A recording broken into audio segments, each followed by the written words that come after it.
बादशाह सुंदरी और गुलाम को बहुत ढूंढने की कोशिश कर रहा है। उसने हर तरह से मुमकिन कोशिश कर ली है, लेकिन वो गुलाम और सुंदरी को ढूंढ नहीं पा रहा। अगर आपको और रिव्यूज़ देखने हैं मेरे चैनल पर तो मेरे चैनल को सब्सक्राइब करें। दूसरी तरफ कुर्बान अली सुंदरी के पास पहुंच जाता है और उसको बताता है कि आज हमारा निकाह है। उसको दुल्हन का जोड़ा देता है और उसको बताता है कि आज हम निकाह करेंगे, लेकिन सुंदरी को तो इससे निकाह करना बिल्कुल भी कबूल नहीं होता और वो रो रही होती है और चीख रही होती है कि मैं तुमसे निकाह नहीं करूँगी, मर जाऊँगी लेकिन तुमसे निकाह नहीं करूँगी। दूसरी तरफ दिखाएंगे कि बादशाह को जब पता चलेगा सुंदरी और गुलाम का कि वो कहाँ है, तो उसको मालूम होगा कि उसके मामू ने उसको अगवा करा हुआ है, तो वो गुस्से से पागल हो जाएगा और फ़ौरन उनकी उस हवेली में पहुंच जाएगा जहाँ गुलाम और सुंदरी को उन्होंने रखा हुआ होगा। तो वो बादशाह पहुंच जाएगा और अपने मामू को गिरबान से पकड़ के और खूब मारेगा उनको। इसमें दिखाएंगे कि बादशाह जो है अपने मामू का कत्ल वो ज़रूर बादशाह ही करेगा, क्योंकि वो बादशाह इस हद तक अपने मामू को गिरता हुआ देखेगा तो बादशाह को बहुत गुस्सा आएगा और अपने मामू को ख़त्म भी वही करेगा। आखिर में मुझे ऐसा लगता है वो दिखाएंगे कि बादशाह जो है अपने इस मोहब्बत से पीछे हट जाएगा और वो हार मान जाएगा और गुलाम और सुंदरी को जाने देगा और उनको दुआ के साथ रख्सत करेगा कि मैंने जो है तुम लोगों को छोड़ दिया है, तुम लोग जाओ अपनी ज़िंदगी जियो। और उसको अम्मा फुप्पो और अपनी अम्मा अब्बा की सारी बातें वो याद करेगा कि हाँ मैं उन पर जुल्म कर रहा हूँ। इस तरह से इसका दी एंड होगा। मुझे ऐसा लगता है कि सुंदरी को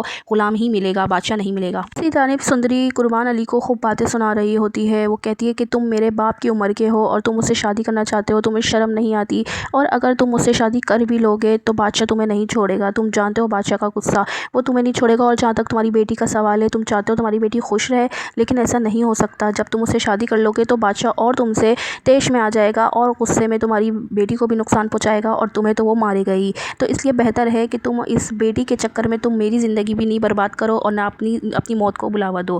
कहती है कि तुम अगर मुझे गुलाम के साथ जाने दो तो मैं बादशाह की ज़िंदगी से बहुत दूर चली जाऊंगी, इस तरह तुम्हारी बेटी भी खुश रहेगी और तुम भी खुश रहोगे। तो कहता है, लेकिन वो कहता है कि जो मेरे दिल में जो आग लगी हुई है, बदले की आग, इसको कैसे ठंडा करूँगा? जब तक मैं तुमसे शादी करके तुम्हारी माँ से बदला नहीं ले लेता, तो जब तक मेरे दिल की ये आग ठंडी नहीं होगी। इस तरह मेरी बेटी तो खुश हो जाएगी, लेकिन मेरे आग जो सीने में जल रही है वो तो सिर्फ तुम्हारी माँ से बदला लेने के बाद ही ठंडी होगी। सुंदरी गिड़गिड़ाती रहती है कि प्लीज़ ऐसा मत करो, मेरी ज़िंदगी मत बर्बाद करो। और वो उसको थप्पड़ भी मारने लग जाती है कुर्बान अली को, लेकिन कुर्बान अली तो उसको ज़ोरदार धक्का देता है और उसको नीचे गिर जाती है, उसको लात से मारने लगता है। कुर्बान अली की बीवी जो कि उसको बता देता है कुर्बान अली उसका मकसद कि वो सुंदरी से शादी करना चाहता है, तो वो कहती है वो अभी शादी करने नहीं देगी उसको, क्योंकि वो सौतन बर्दाश्त नहीं करेगी। कुर्बान अली की बीवी ही बादशाह को फ़ोन करके बताएगी कि कुर्बान अली ने बादशाह और गुलाम को जो है किडनैप करा हुआ है। जब बादशाह फ़ौरन पहुंचेगा, क्योंकि वो तो नहीं चाहेगी कि उसकी सौतन उसके सर पर आए, तो वही कुदरत अली का राज फाश करेगी। आपको मेरे ड्रामा रिव्यूज़ पसंद आते हैं तो मेरे चैनल को सब्सक्राइब करें, ताकि मैं आपके लिए और अच्छे अच्छे रिव्यूज़ ड्रामा अपलोड करूं।